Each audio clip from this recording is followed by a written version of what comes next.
Vamos a conversar con el ingeniero José Orellana.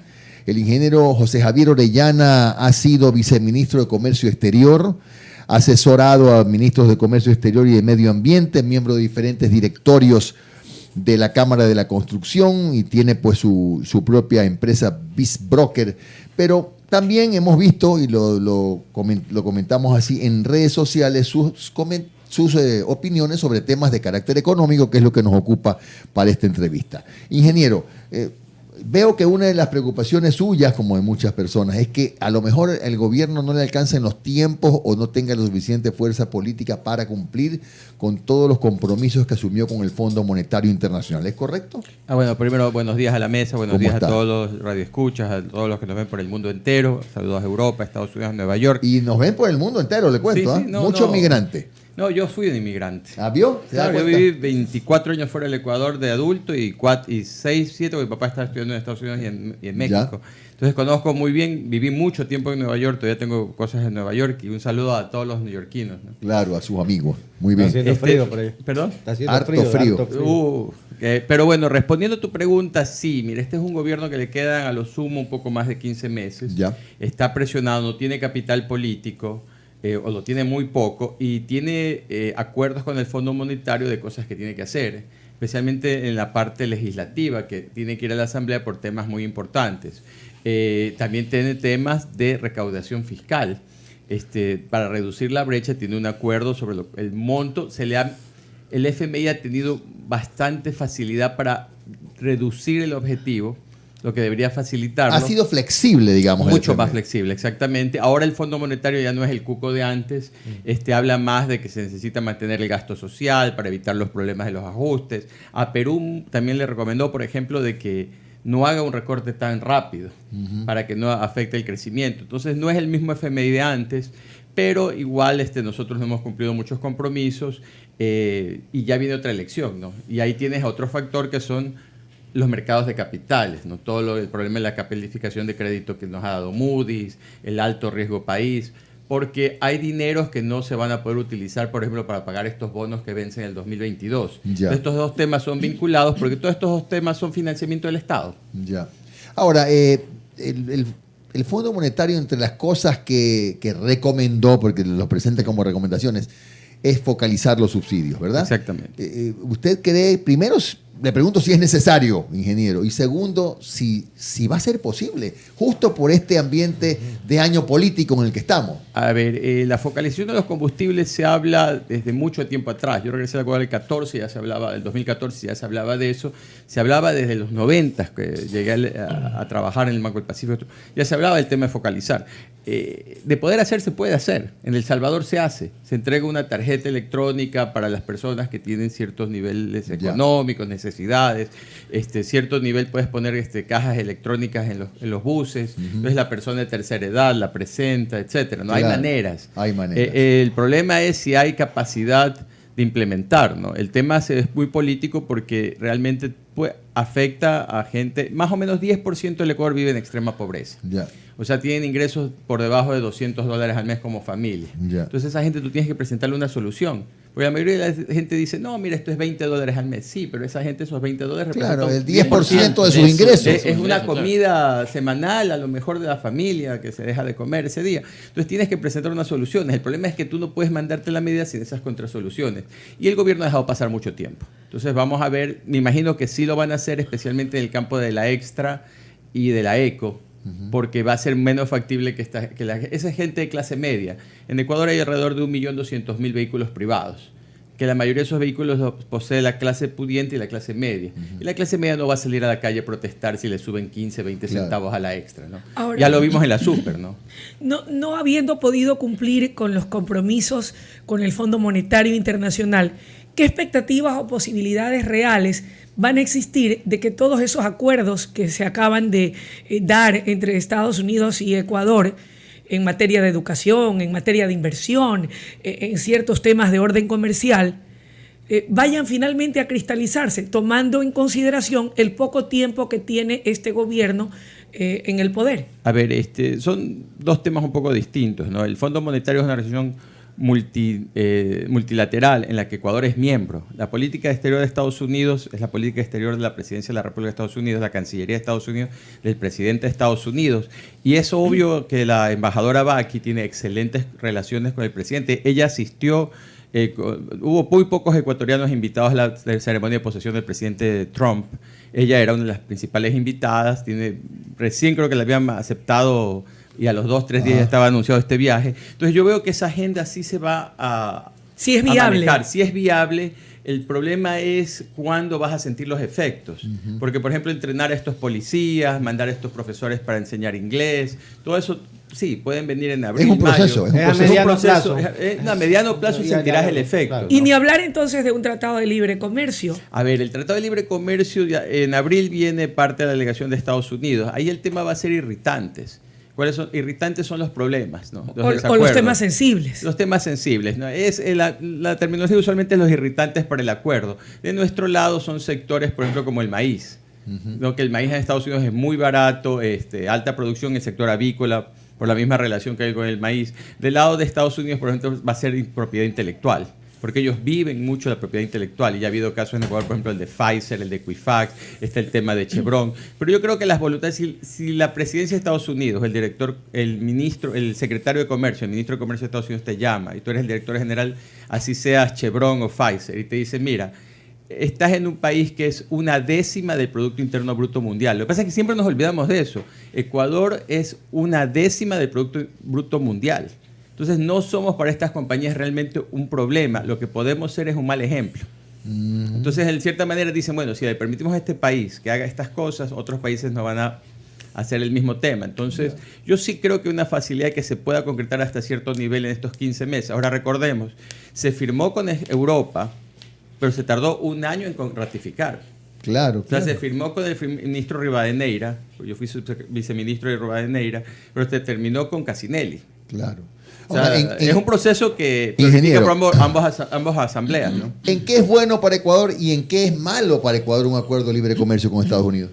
A ver, desde nuestro punto de vista es acceso al mercado. Nosotros vendemos básicamente, en Estados Unidos se consume 660, 700 mil millones de dólares en comidas, ya. Pero te hablo de lo que se compra en tiendas, en mercados. Perfecto. Nosotros caemos en ese mercado, vendemos banano, camarón, flores, bueno, las flores un poquito por fuera.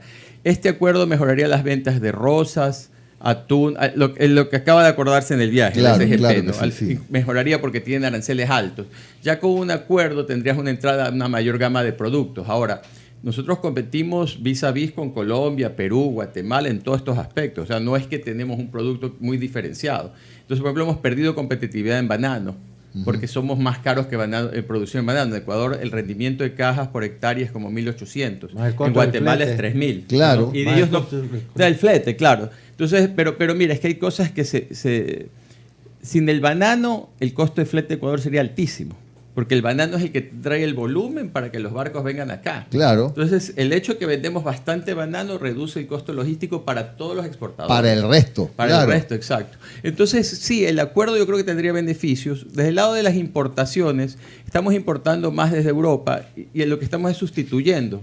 O sea, por ejemplo, aquí vienen Hyundais hechos en Europa que caen bajo el acuerdo, porque el acuerdo es a la producción, no a la marca.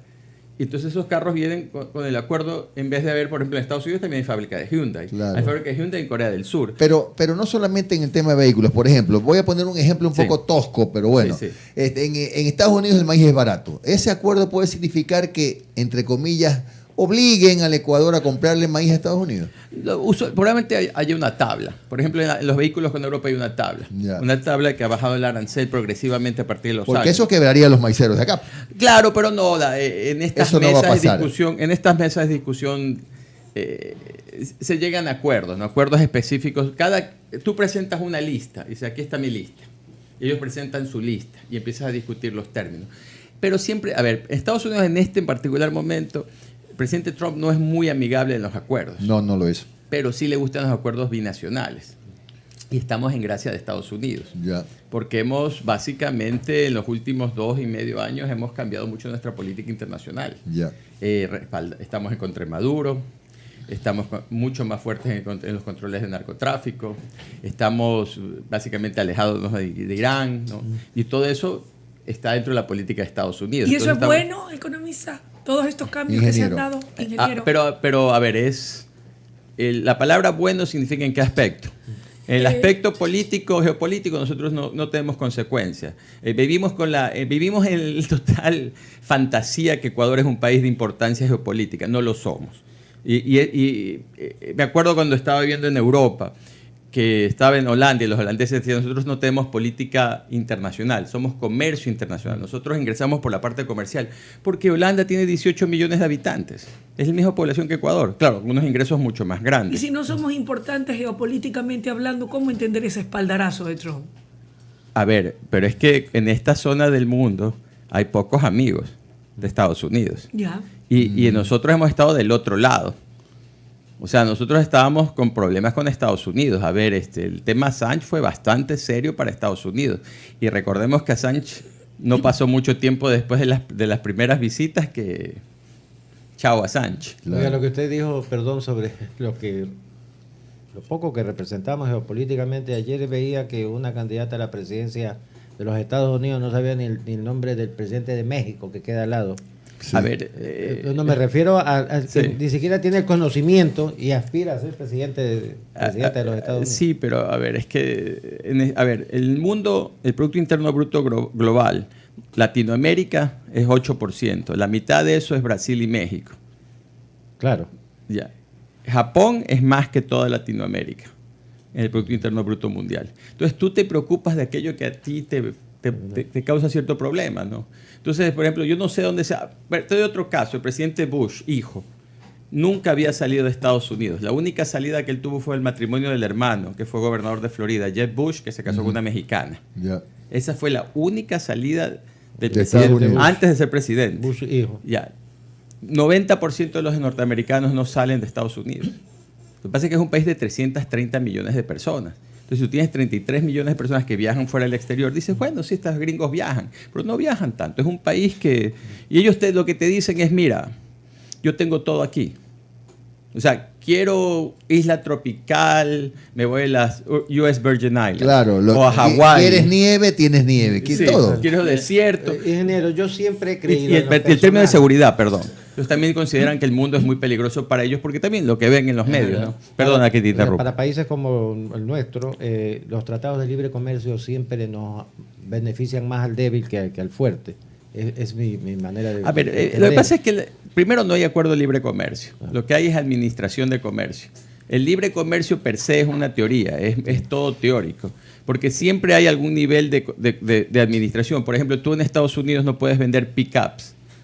O sea, por ejemplo, Volkswagen no puede... ¿Cómo se llama? Amarok, ¿no? Sí. No la puede vender en Estados Unidos. La camioneta. Tiene un arancel específico para los pickups. Por eso es que los Estados Unidos domina la categoría pickup.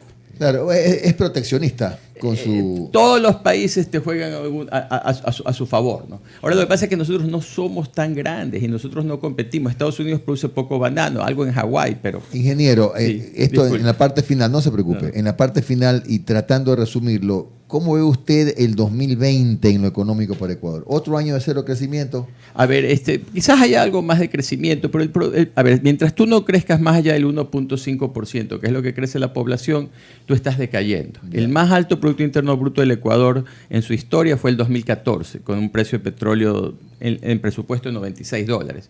Entonces, si tú no creces más del 1.5%, estás retrocediendo. ¿Qué es lo que yo veo? Mira, hay temas. La industria del camarón estaba creciendo más o menos a tasas del 15%. Vamos a ver cómo resulta con el problema del coronavirus, ¿no? Se han caído la demanda en China bastante y nosotros vendemos alrededor de 200 millones mensuales a China en camarón. Sí, que es mucha plata. El petróleo se está vendiendo alrededor de $42-43, que es $8 Por debajo del presupuestado. Claro, entonces esa situación, por ejemplo, bancos internacionales como ING, Goldman Sachs, ya han dicho que probablemente se mantenga el primer semestre del año. Entonces, sí es una situación complicada.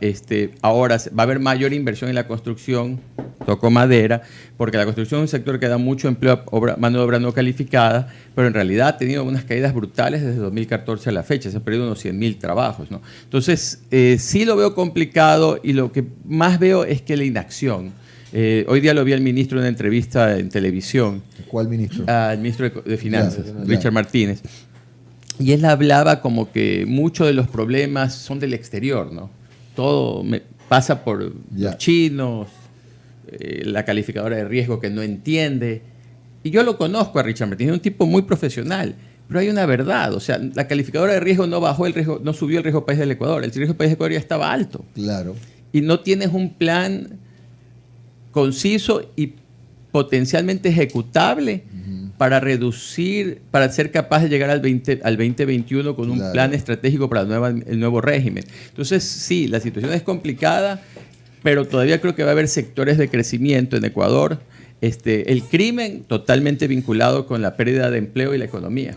Nosotros ya somos mayorcitos, tenemos canas. En los 80 Guayaquil era peligrosísimo. Yo vivo bastante cerca de aquí. Aquí mismo en esta calle lo robaron a mi socio, que sacaba el hijo del Centro Confucio, que está detrás del Trade World Center.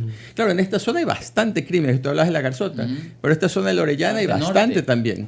Sí, sí. Bueno, no se nos viene un año bueno. La verdad es que no hemos oído ningún analista que nos diga que vamos a tener un crecimiento importante, mucho menos cuando es un año electoral, Eso donde todos los gobiernos le ponen el pie al freno. Eso quería preguntarle finalmente Sí. al ingeniero, ¿qué salida tendría el gobierno si empiezan mañana a bloquearle los proyectos que necesita enviar y ser aprobados para cumplir con sus compromisos? A ver, el Fondo Monetario ya ha sido bastante laxo con nosotros. Y va a seguir siendo El primer parcial nos lo dio gratis. El segundo, ya vamos el cuarto, este va a ser el cuarto parcial, ¿no? Cada trimestre nos evalúan. En el tercero no cumplimos con las reservas del Banco Central, no cumplimos con algunos de los ítems. Van a ser bastante laxos. Eso es parte de la colaboración con Estados Unidos, ¿no? Es un poquito de los réditos que me imagino que el Departamento de Estado de Estados Unidos se divide con Europa los poderes del Banco Mundial y del Fondo Monetario. La directora general del Fondo Monetario siempre es europea, pero con el voto de Estados Unidos. Claro. El director general ejecutivo del Banco Mundial siempre es norteamericano con el voto de los europeos. Entonces, China es la que dice, bueno, ¿y a mí cuándo? Porque ya China se ha convertido en un poderoso accionista de estas instituciones. Pero el punto que creo que van a tratar es más por vivienda. Sí creo que va a haber bastante programa de vivienda fiscal. Y eso es bastante bueno tanto para el comprador de vivienda fiscal como para los constructores, los trabajadores, ¿no? Pero en otros sectores va a estar más complicado, ¿no? Dios mediante, por ejemplo, el camarón, este tema de China se acaba y se regresa a la inversión del camarón, porque el camarón es uno de los pocos sectores en Ecuador no extractivos donde sí viene la inversión extranjera. Claro.